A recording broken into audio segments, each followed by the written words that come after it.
For me, some of the most poignant words in all of Scripture take place in the gospel narrative toward the end of Jesus' life. Jesus has been betrayed by one of his closest friends, denied by another one of his closest friends. Jesus has been abandoned by everyone he was connected with. And then the religious leaders who are supposed to take care of people, to be embodiments of God's love and life, are terrified of Jesus and turn him over to the Roman Empire to be killed. So then Jesus is beaten and then hung on a cross to die a slow, torturous death by asphyxiation. And in that moment, Jesus cries out, my God, why have you forsaken me?" It could also be translated, "Why have you forgotten me?" He's quoting Psalm 22. Jesus feels forgotten. Jesus feels utterly on his own. And I was thinking about that because, as you heard, Psalm 42 also has some language like that. Why have you forgotten me? Have you ever felt forgotten by God, by other people? In the midst of the pandemic, before there's vaccines, I was in conversation with someone who had lost a spouse to COVID. And the person was expressing grief and frustration, anger, the normal things that come up when there's been such a loss. But I remember part of the conversation, the person said, I've been part of churches, I believe. I've been someone who's tried to work for the greater good in the world, and then this happens. And I don't understand it. How could there be so many people who can't be bothered to wear a mask and protect vulnerable people like my husband was? How can it be that the world just feels so turned upside down? I just feel like people have forgotten me. I feel like God has forgotten me. And so that can happen, this feeling of being forgotten. Sometimes it comes through trauma or crisis. Sometimes it's a cumulative effect of receiving throughout a lifetime messages that say, you're not good enough, you don't really belong, you're on the outside. But it gets in us, and there can be this experience, I don't belong. I feel disconnected. I have been forgotten. And it's a terrible feeling. I remember when I'm 5 years old, my parents had been through a terrible separation and divorce. My dad had left our family. And so a lot of discombobulation and vulnerability for a 5-year-old. And my mother, she would take us with her to go grocery shopping because when you're a single mom doing both jobs, what else can you do? You got to take the little kids with you everywhere. And to help mitigate the chore, because she was only a once-a-week grocery shopper. She did it all, and it took a while. But she would let us go into the cereal aisle and choose a Saturday morning cereal. We were not allowed to have the sugary stuff during the week, but on Saturdays, we could have the cereal of our choice and watch cartoons. It was 5-year-old heaven. So there I am in the aisle looking at the dizzying array of choices, and I'm sure I didn't really choose a cereal because of the flavor necessarily. It was which one had the best prize inside the box. Well done, Kellogg's, right? Good marketing, getting kids to choose the cereal for that reason. But so there's the joy of selecting the cereal, and then I turn around, and my mother wasn't there. Because, of course, she was about the business of grocery shopping. And this is not a giant store. This was, it's not very big. However, in that place of vulnerability, having just been left by our father, when I didn't see her there, I just assumed I'd been left behind, that I was forgotten. It felt as real as anything to me. And I held my cereal and just broke down and cried. I know the story because my mom, of course, came quickly. She saw me, and there I was crying in the cereal aisle.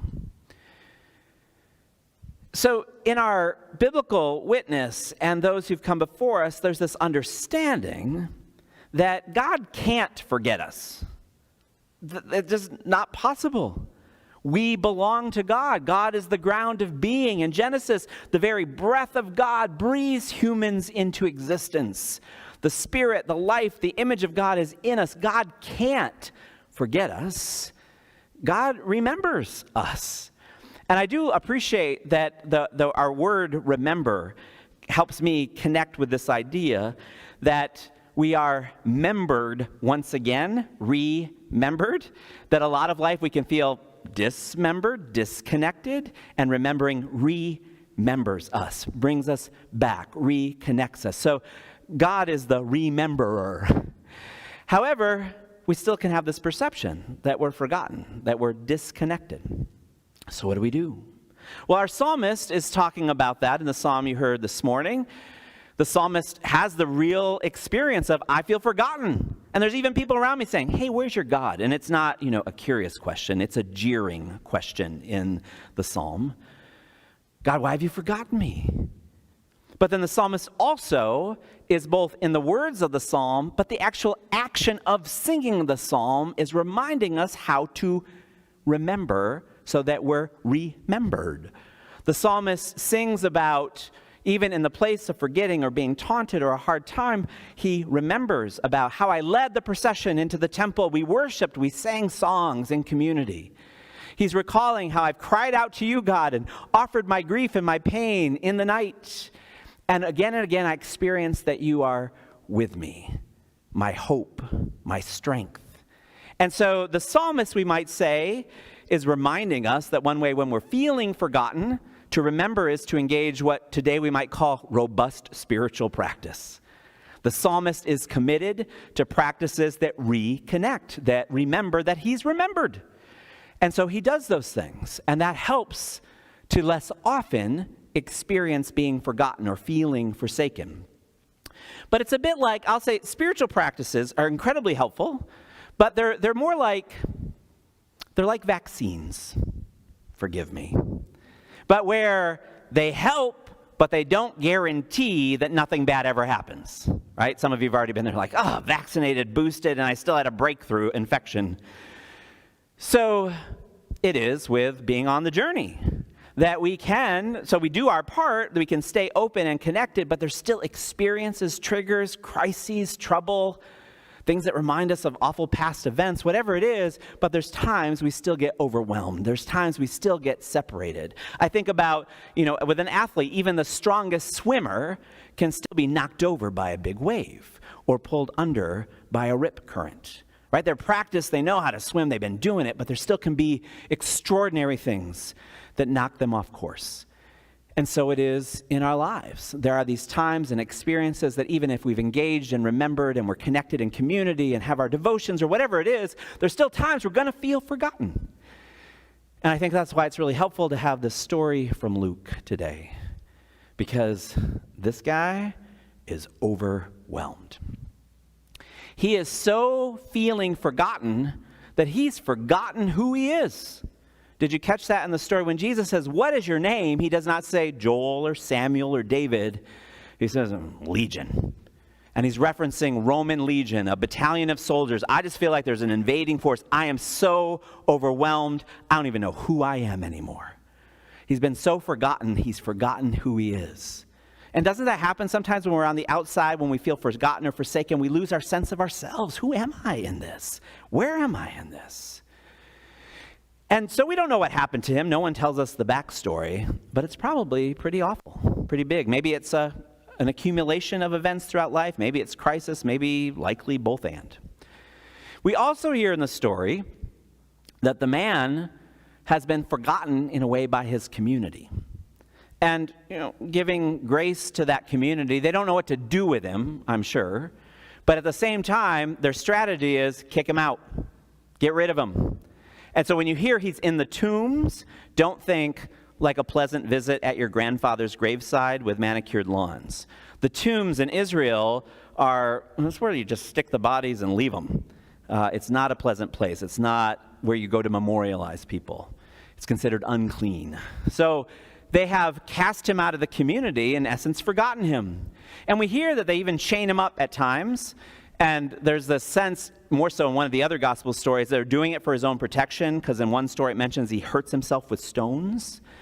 But likely, they're doing it because they're afraid of him, right? They're afraid of him. And so, bind him up. So here's a person in great need who's so forgotten, he's forgotten himself, and his community amplifies that, emphasizes that, underscores it by forgetting him as well. So this is someone absolutely overwhelmed. The biggest waves have knocked him over. So what do you do? Well, first, there's that part of the story that I'll say underlines a theological truth, is that even though he's feeling forgotten, even though people have forgotten him, God hasn't. And that's represented by an embodiment of Spirit coming right toward him in Jesus. Here comes Jesus. He's not forgotten, even though he feels like he is. But there's also this part in the story that healing, in all the forms it can take, being remembered is not coercive. You can't force people to be healed. You can't force people to be helped. I know some of y'all probably have tried. But anyone ever tried to force some sort of healing or help on you? How well does that work? Right? No, exactly. So it is, though, in this understanding of the dynamic of Spirit or Jesus, that there has to be a willingness to receive, a participation. And so there is, for his own part, the man who's so overwhelmed, and it probably, in whatever ways his mind is still working, it probably feels hopeless and stupid. Why should I even bother? But he still goes toward Jesus and falls down at his feet. And it's not a clear, clean, I know exactly what I need, Jesus. I'm very self-aware. It's, just don't torment me. He recognizes whatever he needs, and maybe it hurts, maybe it's uncomfortable. Anyone ever experienced that healing can be uncomfortable? In all of its forms, from physical therapy to mental health therapy, right? It can be uncomfortable to move in processes that are healing, that bring us back to wholeness. But he still comes to Jesus. He's still open to receiving whatever it is. And then we hear that Jesus, a way we might think of it is, kind of cleans him out, clears him out. There's this picture of the chaos has gotten in him. And that when you hear unclean spirits or demons, I know there's all these kind of like the Exorcist films and things that come to mind. That's probably not how they thought of it. There's just this recognition of there's stuff that gets in us that messes with our minds and our hearts and our bodies, leaves us feeling disconnected, and it hurts. And so Jesus clears it out. And how does he do it? Well, there's this idea of just, I think in some ways, because he's there with him. He loves him. He's in relationship with him. A man who's felt forgotten is being remembered. There's Jesus embodying God's Spirit and love, remembering, reconnecting. And we actually hear that later in the story. The guy who is naked and out of control is now clothed and in his right mind. He's returned to himself. He's remembered with Jesus, with Spirit, with himself. Then there's the weird bit about the pigs. And every Bible study I've ever been that hits, there's a couple versions of the story. But there's always a response of, what's Jesus got against pigs? Right? We should call people for the ethical treatment of animals. And I honor that, but there's that reminder for us that there's always context in these stories, and it's really, really helpful to think about how the original tellers and hearers of the story understood things. So this is a Jewish story told by Jewish people for Jewish people. And pork for Jewish people, thumbs up or thumbs down? Right. All right, so, because that comes from a tradition that pork is unclean. Pigs are unclean. And they didn't necessarily know it at the time, but we know now if you don't cook pork all the way, trichinosis, right? So eating pork brought something that messed people up. So they think there's chaos, there's messed up stuff in pigs. So we don't eat pigs. Anyway, so there's this picture in the story. There's the chaos in the man, and we've got some pigs on a hillside nearby. And we hear in the story that the unclean spirits asked to go in them. But there's pigs on the hillside nearby, and there's water nearby, and an understanding in Jewish mythology is that water is the home of chaos. And so from the perspective of the story, Jesus has just engaged an effective chaos conveyance system, right? Out of the man, into the pigs that are unclean, chaotic, into the water, the home of chaos. So from their perspective, that makes sense. That's just how they're understanding the story, the symbolism. But there is something else going on here, and it's important. There's a reminder in this that comes when the citizens return, because their economy is based on pork farming. Right? We got swine herds. Jesus, you just really messed with us. And they ask him, did you hear what they asked Jesus to do? Leave. Right? It wasn't, could you stick around? My mother needs some help. Or, right? It's not like stay and bring more healing. It's like, get out of here. And there's this recognition. Remember, it's the same community that when the man's feeling forgotten and chaotic, they push him out. So there's a sense of a community system that forgets people. And so there's this notion that if you really want healing and wholeness for people, it also calls for changing of the systems, changing of the structures. There's a whole structure arranged, and even how their economy works, that leaves people on the outside forgotten. And if you want people remembered, you're going to have to sacrifice some things. It changes some things. And I think about how we were being presented, sometimes still are, but especially in the thick of the pandemic, back to that person who lost their loved one, that there was this idea of we had to choose between the economy or caring for each other. Remember that? That kept being presented to us. And certainly, right, there's risk and what's worth what this and that. But I remember there were some politicians, and this is not an exact quote, but the take home was, well, you know, Grandma and Grandpa have lived a full life. And, you know, if we lose a few so that Walmart keeps their bottom line, that's the cost of doing business. And that was the attitude of some people. And so for me, that's that reminder that in order to bring what's healing and whole, it shifts and changes systems in ways that can feel sacrificial and sometimes hard. And that part's in the story as well. But from the perspective of the story and the storyteller, that what most matters is that sometimes the systems work for some people, but if it's leaving people forgotten, then the systems have to change, because from God's view and God's perspective, we need people whole. We need people returned to themselves, and maybe we'll find better systems and structures. I was listening to a man talking with us about how he was in this job that he didn't love, but it was all right. He was a finance person, but it paid well. And one of the things he had kind of taken in growing up was that what it meant to be a good spouse and especially a good father is you provide for your family. And this job let him provide really well. The right neighborhood, good schools, that sort of thing. Except his company had, one of the things the company did, and he was not directly involved, but the company would buy up these properties in their city and hold onto them, hoping that property values would go up. They did not take care of the properties. They just bought them up at cheap prices and hoped one day they could turn a profit. And so, in essence, the way he put it, he said, I worked for a corporate slumlord. It's not all they did, but it's part of what they did. And he said he would compartmentalize that. Like, well, but I need to be a good provider. It pays well. It matches my gifts and skills. I'm not the one actually dealing with those properties. And so he just tried to forget about it. But he said that the longer he worked in that environment, in that place, he said he just felt less and less himself. There was a cost to it that he couldn't put his finger on, but it just like something was eroding in him.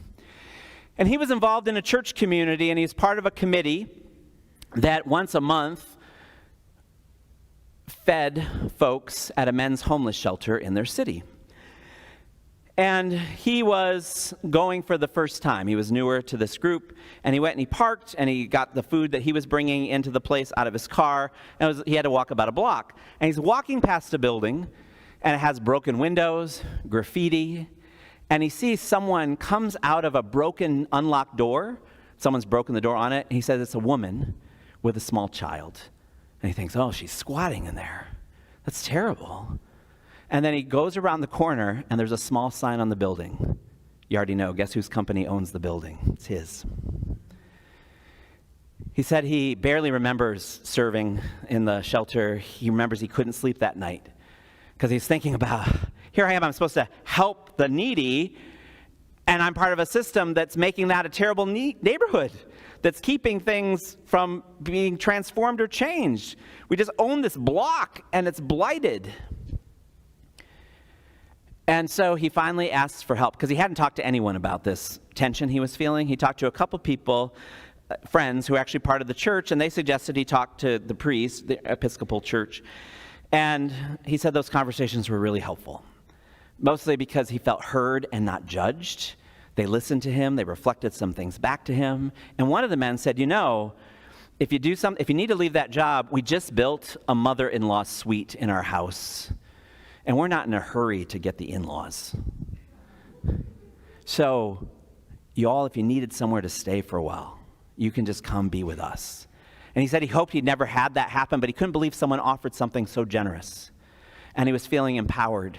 And the priest had given him some suggestions about some way to kind of pray through this. So within a few days, he's taking some quiet time in the morning, and he's writing down his thoughts, and he's leaving some time for quiet, and he just has this image of talking to the powers that be, the appropriate people in his company, and saying that what we're doing is wrong, standing up against it. And he does not imagine they're not going to say, oh, what were we thinking? Imagine there's going to be trouble. But it just feels incredibly clear this is what he needs to do. And so that afternoon, he set up the meeting, and he told them those things. He told them what he saw. 2 days later, downsized. He was out of a job. And he said there was the sense of, that's what you get for praying, and feeling really distressed and angry for a while. But those same friends, those same people connected, supported, helped. And it took some time, he said, but he's telling the story. He says, so now I'm in this job, and many of us only knew him in this newer job. He was the CFO of a nonprofit that helped with community sustainability. He said, I never would have even taken the leap or tried. And now what I'm doing feels life-giving, not just for me, but what I'm doing in the world. And more importantly, he said, I've learned as a father that the biggest gifts I give to my kids are not stuff, but it's the example that I'm living about my faith and integrity and standing up for what's right. We're in a forgetful world, and it's easy to be remembered, reconnected. And that also in the times where we're overwhelmed beyond our capacities of our own journeys or what we do and know to do, there's still the invitation, cry out, ask for help from God, from others, because here comes Jesus, ready with what's healing. Yep, we get overwhelmed, it's chaotic, it's hard, and yes, healing can be painful, and it shifts us, it shifts communities, but it's what's whole and good and just. Remembering is so much better than forgetting and being forgotten. Jesus shows us the way, because when we are remembered, then we are the people in places that others are feeling forgotten and forsaken. We help them be remembered, and the gift keeps on giving. Praise God. Amen.